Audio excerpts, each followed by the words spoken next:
Friends, आज हम पढ़ेंगे ईसीजी के बेसिक्स। इलेक्ट्रोकार्डियोग्राम, ग्राफ, ग्राम या ग्राफ दोनों कह सकते। नॉर्मल ईसीजी हमारी होती है ये पी,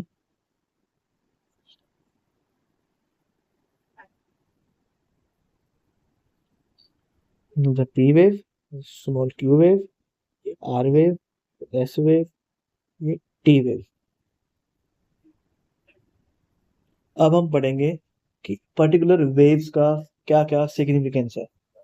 जैसे पी वेव, क्यू वेव, ये हमारा क्यू आर एस कॉम्प्लेक्स है, ठीक है। And then T wave. उसके बाद हम पढ़ेंगे अपना पी आर इंटरवल, ठीक है। तो वो ये बताइए पहले कि ईसीजी में शुरू करने से पहले हम आपको पहले बताएंगे कि जो एक बड़ा बॉक्स होता है ईसीजी में, उसमें 5, थोड़ा सा लाइन टेढ़ी हो गई, 1, 2, 3, 4।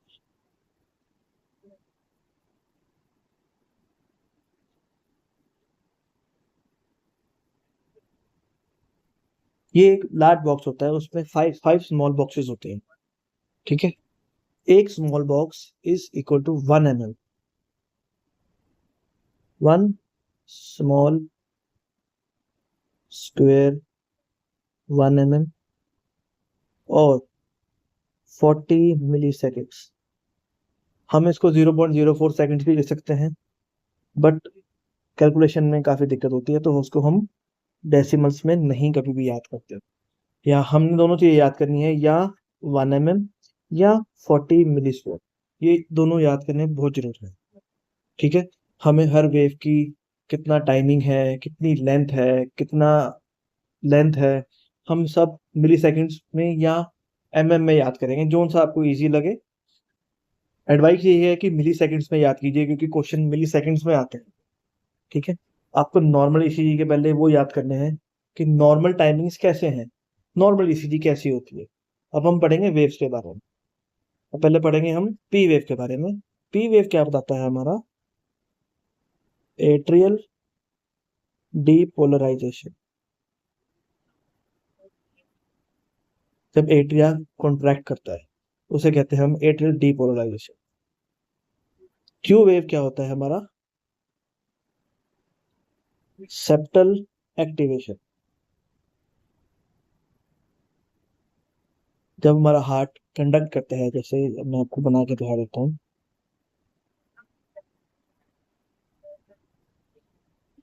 तो ये हमारा है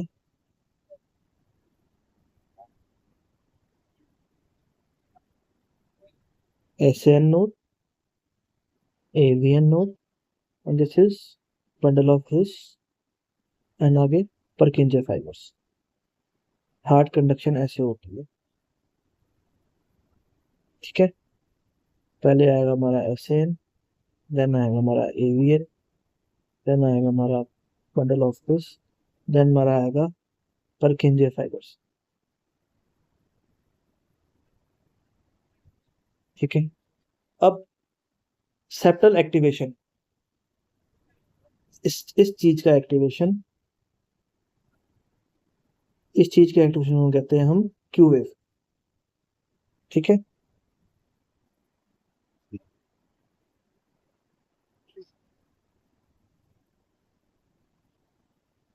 क्यू आर एस कॉम्प्लेक्स, हमने इसे पी वेव बोल दिया। एट्रियल डीपोलराइजेशन, एट्रिया कॉन्ट्रैक्ट किया, ठीक है। एट्रिया कॉन्ट्रैक्ट करने के बाद करंट आगे फ्लो करेगा, सेप्टा एक्टिवेट होगा, उसकी वजह से हमारा वेंट्रिकल कॉन्ट्रैक्ट करने की ट्राई करेगा। जब वेंट्रिकल कॉन्ट्रैक्ट होता है, उससे जो वेव जनरेट होती है उसे कहते हैं हम क्यू आर एस कॉम्प्लेक्स। बड़ा वेंट्रिकल्स बड़े होते हैं एट्रिया के मुकाबले, तो क्यू आर एक्स का करंट वेव फॉर्म ज्यादा होता है, इसे कहते हैं हम ventricular depolarisation. And then T wave. जैसे पी वेव है, पी वेव जब एट्रिया जब डीपोलराइज हुआ, मतलब जब कॉन्ट्रैक्ट हुआ उसके बाद रिलैक्स भी करता है। जैसे एट्रिया छोटा है तो उसका जो रिलैक्सेशन मतलब रीपोलराइजेशन, जब वो दोबारा अपनी फिलिंग स्टेट में आ चुका है, दोबारा उसमें ब्लड भर रहा है, जब वो उस स्टेज में आता है तो एट्रिया की वेव फॉर्म इतनी विजिबल नहीं होती ईसीजी पे। बट क्यूआर वेंट्रिकल्स होते हैं, जो क्यूआर से बहुत बड़ा कॉम्प्लेक्स बनता है वेंट्रिकल कॉन्ट्रैक्ट पे, वैसे ही जब वेंट्रिकल रिलैक्स करते हैं तब भी एक वेव फॉर्म आती है, उसे कहते हैं हम टी वेव, वेंट्रिकुलर रीपोलराइजेशन। ठीक है जी। अब हमने पढ़ लिया कि क्यू वेव क्या होता है, हमारा septal activation.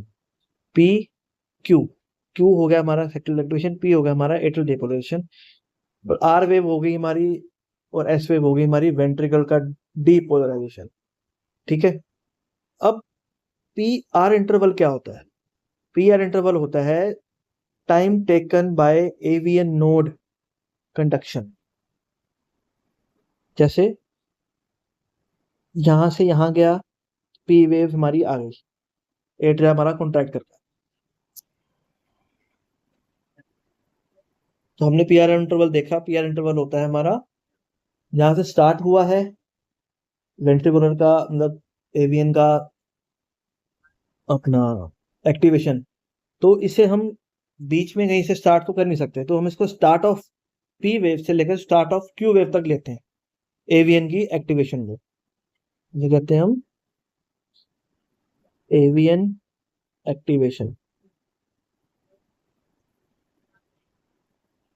Start of P wave till start of Q wave, इसे कहते हैं पीआर इंटरवल। अब जितनी जल्दी की पीआर इंटरवल आगे, मतलब जितनी जल्दी उसमें से फ्लो करेगा करंट, उतना पीआर इंटरवल छोटा हो जाएगा। जितनी स्लो स्लो जाएगा करंट उसमें से, उतना ही पीआर इंटरवल बड़ा होता जाएगा। कहने का मतलब ये है, ज्यादा पीआर इंटरवल मतलब ब्रैडीकार्डिया, पीआर इंटरवल कम है तो टैकीकार्डिया।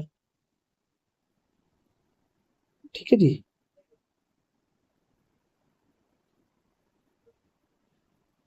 एक और वेव देखने को मिलती है, उसे कहते हैं हम यू वेव। नॉर्मली प्रेजेंट होती है सब में, present normally, but prominent you wave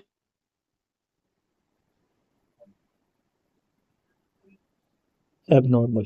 ये एबनॉर्मल होती है, जो कि हमारी हाइपोकैलेमिया में दिखती है।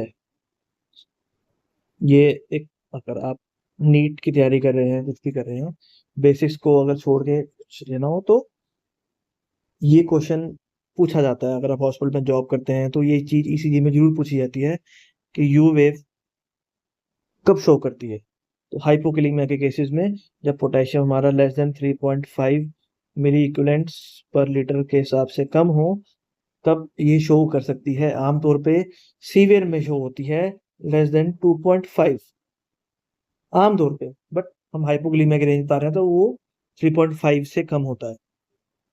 ठीक है जी। अब हम देखेंगे कि नॉर्मल ड्यूरेशन वेव्स की कितनी है। ठीक है, पी वेव, क्यू वेव, हम सीरीज में जाएंगे, क्यू आर एस कॉम्प्लेक्स, उसके बाद हमारा आ जाएगा T wave, then P R interval. ठीक है, पी वेव हमारा always always less than 3 small squares,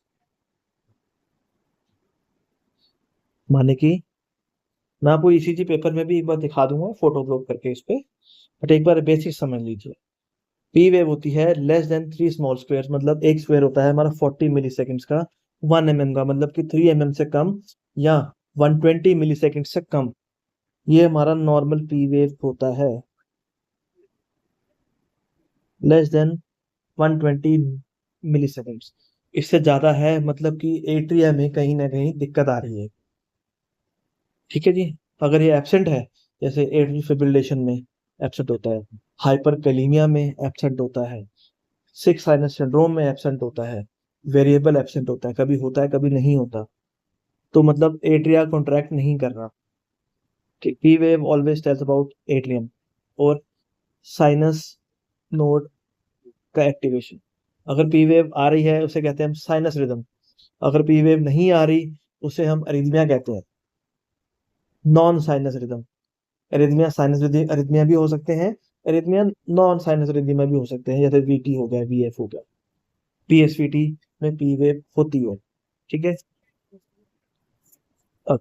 Q wave, Q wave is one small square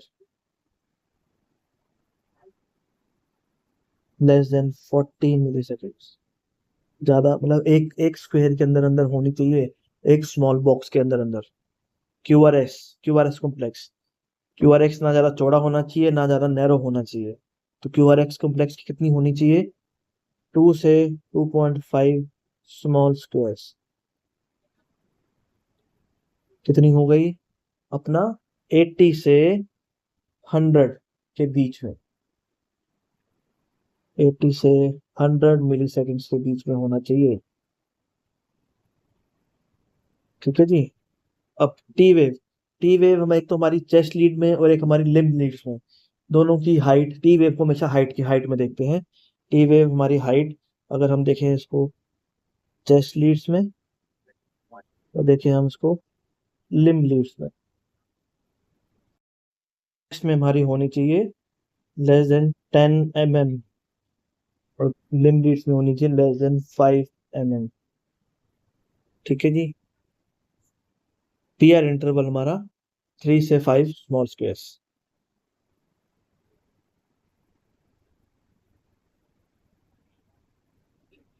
मतलब 120 से 200 मिली सेकेंड्स।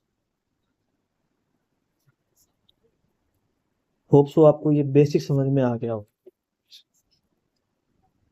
अब हम ईसीजी जब हम इंटरप्रेट करते हैं तो हमें करनी कैसे है, स्टार्ट कैसे करनी है?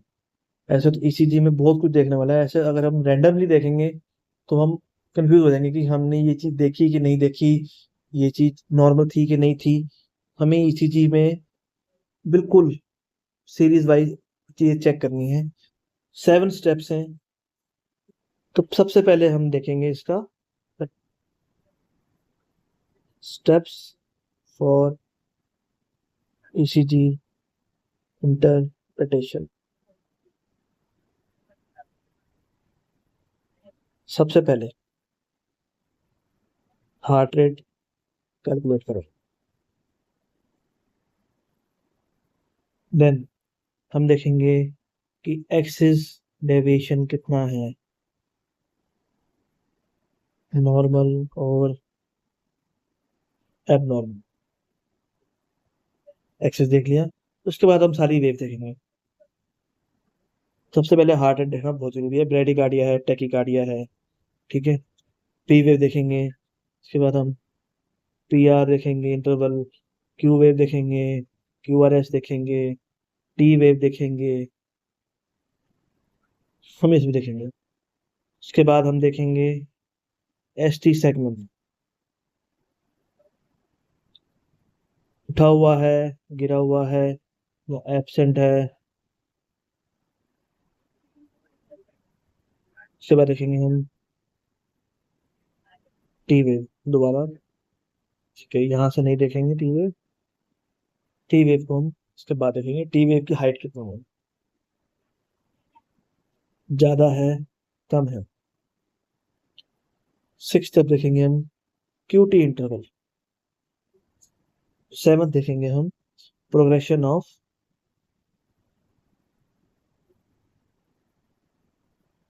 Are and S wave. हम सीरीज में देखेंगे सब कुछ। चलो अभी हम देखते हैं ईसीजी की पिक्स। जैसे इसमें हमें ईसीजी कॉम्प्लेक्स में, ये नॉर्मल ईसीजी है, पी वेव, इसमें हम सारी वेव देख सकते हैं। P waves, P R interval, R wave, Q wave. ये स्मॉल क्यू आएगा, लार्ज क्यू नहीं है, ये गलत लिखा हुआ। R wave, S wave and T wave. ये है हमारा क्यू टी इंटरवल। ठीक है, अभी हम देखते हैं कि कितना कितना टाइम होता है। एक बार दोबारा रिवाइज करते हैं। पी वेव हमारी होनी चाहिए, पहली बात तो ये एक स्मॉल बॉक्स है, ये है हमारा 40 मिली सेकेंड्स का 1 mm। ठीक है, अब ये कितने बॉक्सेस हैं? स्टार्ट ऑफ पी वेव, जब भी हम कोई चीज किसी वेव को हमने कैलकुलेट करना है, उसको हम स्टार्ट से लेकर एंड तक देखते हैं। तो ये स्टार्ट होगी हमारी यहाँ से, एंड हुई है हमारी यहाँ पे। तो अप्रोक्सीमेटली 2 स्मॉल बॉक्सेस हैं, अप्रोक्सीमेटली 80 मिली सेकेंड्स की है। तो ये नॉर्मल है। हमने कितनी रेंज बताई थी इसकी? Less than 120। तो ये ठीक है। अब जब देखेंगे हम क्यू वेव, हमने क्यू वेव बोला था, Q wave should be less than 1 small box. तो ये हमारी यहाँ से स्टार्ट, एक स्मॉल बॉक्स से भी कम है, तो इसको हम लेस देन 40 मिली सेकेंड्स ले सकते हैं। ठीक है, अब रही बात हमारी क्यू आर एस की। क्यू आर एस कितना वाइड होना चाहिए? हमने बताया था क्यू आर एस हमारा होना चाहिए वाइड 2 से 2.5 स्मॉल बॉक्स, मतलब कि 80 से 100 मिली सेकेंड्स। तो ये कितना है हम देखते हैं। यहाँ से लेकर और यहाँ तक, ऐसे देखें ना, यहाँ से फ्रॉम है, आई थिंक 2 स्मॉल बॉक्सेस में ये कंप्लीट हो चुकी है, 2 2 सवा 2 में हो चुकी है। तो ये भी हमारी नॉर्मल है, 120 से 200 मिली सेकेंड्स। एंड टी वेव की हाइट देखिए कितनी होनी चाहिए, 1 2 3 4 5, 5 स्मॉल बॉक्सेस। ये होनी चाहिए हमारी, इतनी होनी चाहिए हमारी लिम्ब लीड्स में। और 1 2 3 4 5, और अगर ये हमारी चेस्ट लीड्स है तो इससे कम होनी चाहिए, 10 स्मॉल बॉक्सेस। ये नॉर्मल है। ठीक है जी, हम देखते हैं नॉर्मल साइनस रिदम।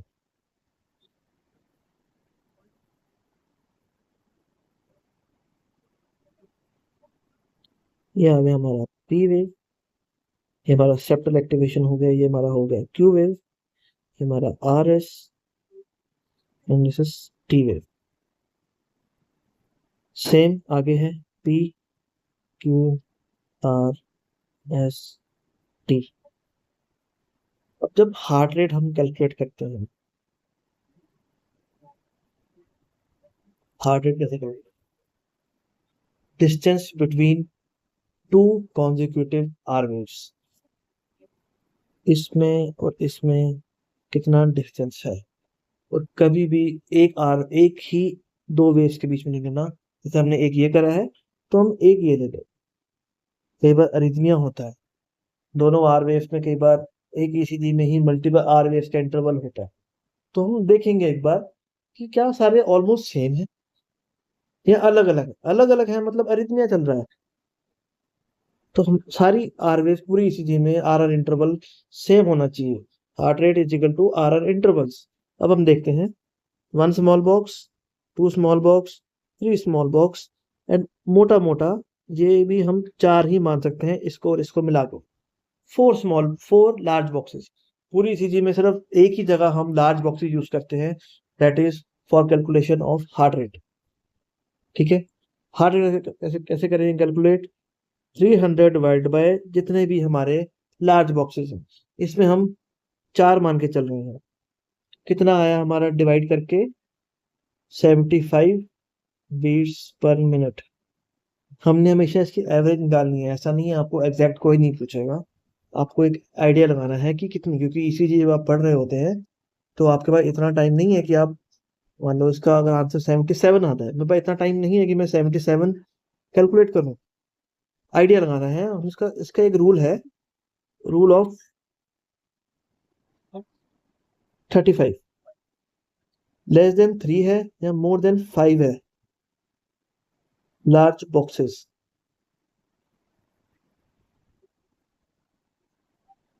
अगर लेस देन 3 है, मैं आपको करके भी दिखाऊंगा कैलकुलेशन एक बार। लेस देन 3 है, जैसे मान लो 1 2 3, सिर्फ 3 है, तो इसको अगर हम 3 से डिवाइड कर देंगे तो 100 आएगा। ये अगर इसको हम 5 से डिवाइड करेंगे तो कितना आएगा? 60। अगर लेस देन 3 है then it is tachycardia, more than 5 है देन इट इज ब्रेडिकार्डिया। हमारी हार्ट रेट हम कैसे मान के चलते हैं?